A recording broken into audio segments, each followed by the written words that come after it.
Hola, espero que se encuentren muy bien. Mi vida no ha pasado en vano y hoy quiero hablarle más de cerca a la gente en el mundo de Internet a través de la palabra y no a través de imágenes. Quiero reflexionar sobre lo que es el arte. Primeramente, verlo como un rito, como una manifestación, como una creación. Tal vez el universo es una creación ex nihilo, algo que sea tan absoluto que venga de la misma nada. Quisiera reflexionar sobre qué es el espacio, el tiempo y la materia, porque sin estos componentes no podríamos definir el arte. Y partir de que no podemos definir ninguno de los tres elementos, pero podemos estudiarlos. No podemos definir qué es el tiempo, qué es la materia y qué es el espacio. Pero todas las artes a su vez están definidas por transformaciones en estos entes del universo, de la ontología de la realidad. Podemos hacer una primera distinción entre las artes autógrafas y las halográficas, donde las primeras se distinguen porque dejan la huella material del artista y del autor, porque éste está deformando la espacialidad o la materialidad de la realidad, mientras que las segundas se basan en un sistema de notaciones, de símbolos, de cambios, frecuencias que se proyectan sobre flujos como el aire, podríamos decir la música o la poesía. Básicamente la sustancia, el elemento a transformar en ambas formas de arte son elementos temporales. Dicho en términos físicos y muy concretamente, el arte es un trabajo que básicamente es una transformación sobre la realidad que requiere emplear la energía. Podríamos también intentar definir el arte en términos metafísicos, entenderlo como una actividad voluntaria y consciente del ser, proyectándose hacia su propia huella en la existencia y hacia su muerte. Quizás sea un proceso histórico, también lo podemos ver, muy lleno de estilística, de conceptos, de estética, de belleza, de verdad, de deformaciones. Visto de esa manera, visto como un proceso histórico y como un proceso material, me gustaría citar a algunos autores. Me gustaría citar a Marx en El Capital. En el tomo 1, sección 3, capítulo 5, nos exige ver la diferencia entre el trabajo empleado por humanos y el de máquinas automatizadas. Dice, una araña ejecuta acciones que recuerdan a las de un tejedor y una abeja avergonzaría por la construcción de las celdas de su panal a más de un maestro de construcción. Pero lo que distingue y da ventaja al peor de los maestros frente a la mejor de las abejas es que el primero ha modelado la celda en su cabeza antes de construir. Al consumarse el proceso de trabajo, surge un resultado que estuvo determinado por la imaginación del obrero, es decir, idealmente. El obrero no solo efectúa un cambio en lo natural, sino también en su propio objetivo, que él sabe que determina como un modo, manera y ley de su accionar y a la que entrega su voluntad, no de manera aislada, porque además de forzar los órganos, se requiere que el trabajador mantenga su voluntad orientada a un fin. Se suele decir que entonces las personas trabajan dos veces comparadas con los otros animales. Básicamente podríamos decir que es imposible que se acabe el trabajo porque el universo siempre va a estar cambiando y empleándose la energía y el ser humano va a estar en consonancia con eso. Lo que se puede cambiar es la empleabilidad. Pero también me reta pensar qué es el arte en la época de la inteligencia artificial. Me recuerda a autores como Walter Benjamin, que habla del arte en la época de su reproductibilidad técnica. Bueno, es un título de una de sus obras más conocidas. Si nos aferramos a lo que dice el título, podríamos pensar en cómo se desarrollaron los pigmentos a través de la historia, los materiales, cómo se logró sintetizar las transformaciones de la temporalidad con las transformaciones de lo material espacial para dar espacios a nuevas formas de arte como el cine, como los videojuegos, los eventos de DJing, artes digitales, modelamiento, diseño, etcétera, etcétera. Al intentar definir qué es el arte, inevitablemente vamos a tener que chocar con que no existe una sola arte, sino muchas artes.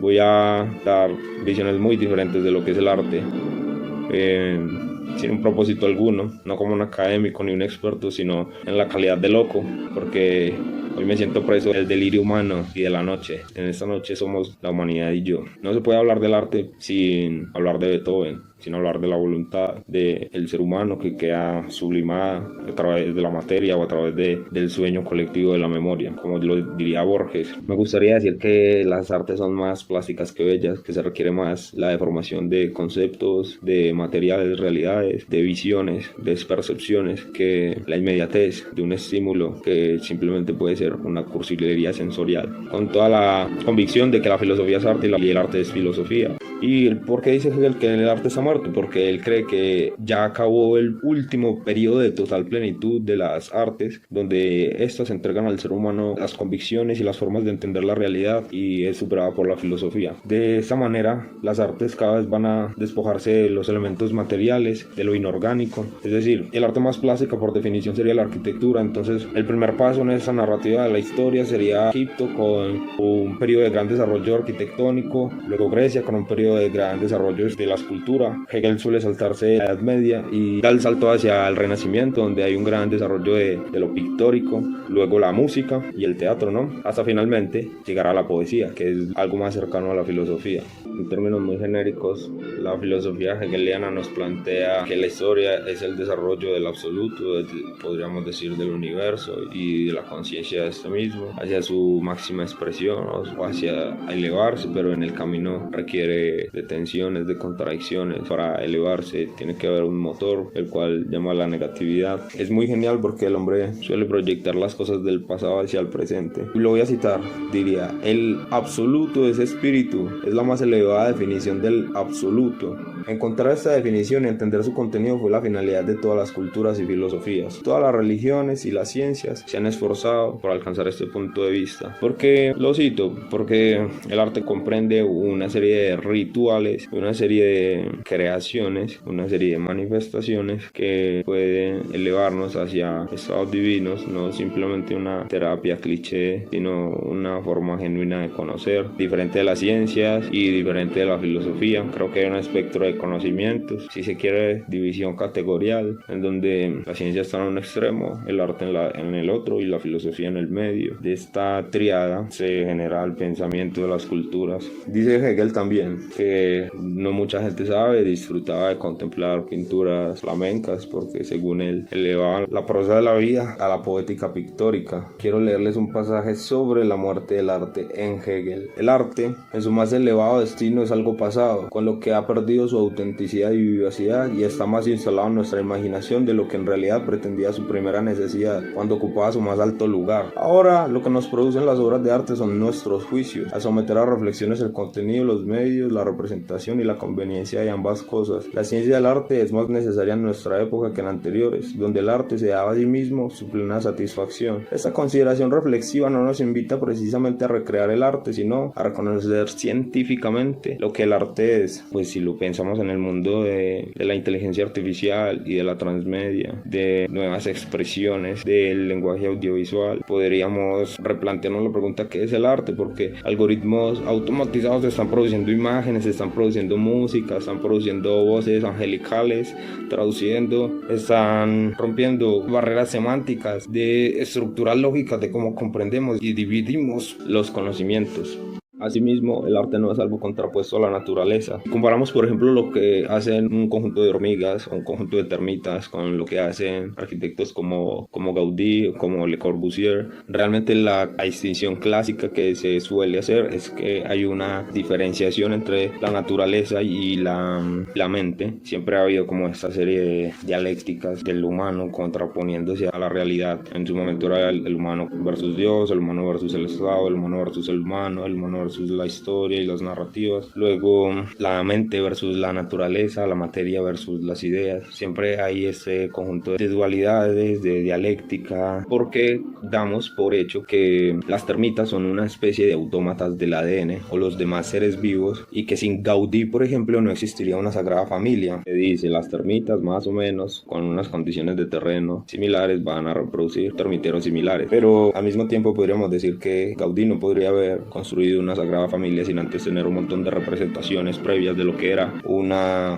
elaboración arquitectónica de una catedral. ¿Por qué la existencia misma no puede ser concebida como una obra de arte? Si está manifestando todas las cosas posibles, está recreando todos los seres, está creándose constantemente, existen voluntades que están representadas dentro de esta realidad, sin poder conocer, en términos de Schopenhauer, una voluntad universal, racional, o en términos hegelianos, un espíritu absoluto hacia el cual se mueve la historia. El arte, en este sentido, es algo inagotable.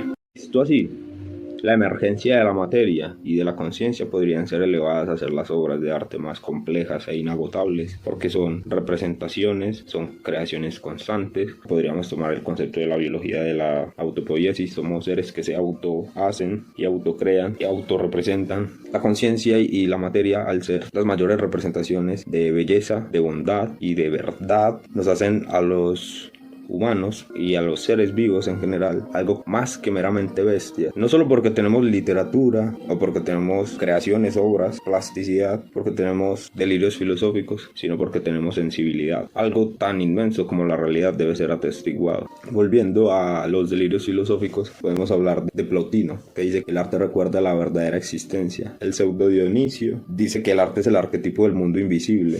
Miguel Ángel dice que eleva un vuelo hacia el cielo. Novalis dice que es una visión de Dios en la naturaleza. Hegel dice que es el conocimiento de las leyes del espíritu, un atractivo trascendental, un efecto catárquico, la libertad del genio, la presentación de lo eterno, independiente del tiempo y el espacio, la presentación del alma, aquello que trasciende la condición biológica y existencial. ¿Por qué ustedes creen que, por ejemplo, un fósil vale millones de dólares y es considerado una pieza de arte? Porque la composición de sus átomos específicos hace que sea más valioso para comprender la historia. Y asimismo, obras arqueológicas, por ejemplo, o las obras etruscas, puede que no sean muy atractivas a la mirada, pero su contenido simbólico y su contenido histórico son irreproducibles. Los objetos del pasado se proyectan hacia el futuro como arte arqueológico, porque existe una distancia histórica que nuestra ciencia, nuestro conocimiento y nuestra capacidad de transformar no puede acortar y tampoco puede reproducir. El arte, que solo se considera una expresión de belleza, es irreflexivo. Por eso existen un montón de prejuicios sobre lo que es un artista. Y por ejemplo, Nietzsche diría de Thorsten Balsen que es su artista favorito porque es idiota, tartamudo y analfabeto. El artista está en cierto sentido próximo a la locura, porque su creación no necesariamente tiene que ser consciente, sino genial, que no se somete a ningún tipo de conocimiento científico, ni juicio, ni esquema filosófico, ni técnico. El artista no solo hace lo sensible, sino que lo hace sin mediación intelectual. Esto pues lo planteo con mucha ironía. En el siglo XXI el arte debe plantear problemas tradicionales de la filosofía y tratar de ir más allá de la filosofía, porque estamos explorando esas preguntas y esas búsquedas de la verdad más allá del lenguaje o más allá del lenguaje verbal.